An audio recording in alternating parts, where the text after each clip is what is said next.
Gough Whitlam was the 21st Prime Minister in Australia. He was born on the 11th of July 1916 in Kew, Melbourne, Australia.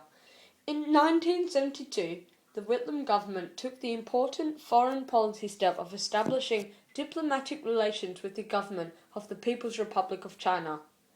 One main problem with the reforms was that the Liberal Party had even amounts of members in the upper house. Whitlam needed a lot of money for what he was trying to achieve whilst he was becoming Prime Minister. By introducing Medibank, the Whitlam government also ensured that all Australians would have free access to healthcare and insurance. Whitlam thought that he could get reforms done as quickly as possible, but the country feared about having no money and started to lose more support in the Labor government. The election of the Labor government, led by Gough Whitlam, was the end of 23 years of government by the Liberal Party.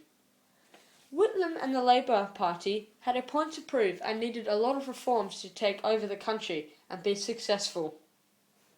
With the Labor government only just winning the election and many people doubting Gough Whitlam's abilities to make all of his reforms, he tried very hard to get his reforms completed as soon as he could.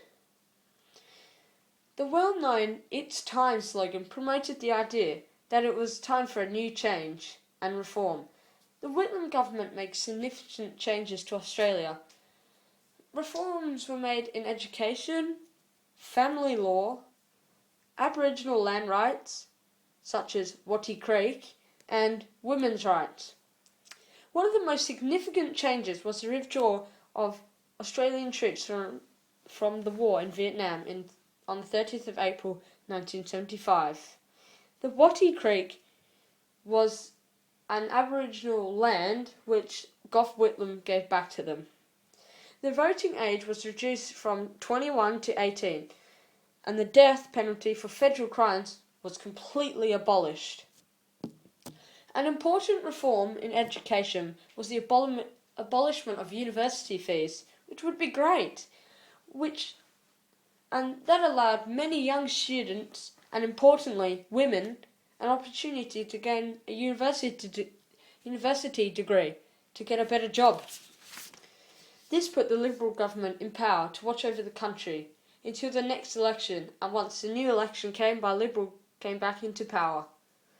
Thank you for listening and watching my presentation.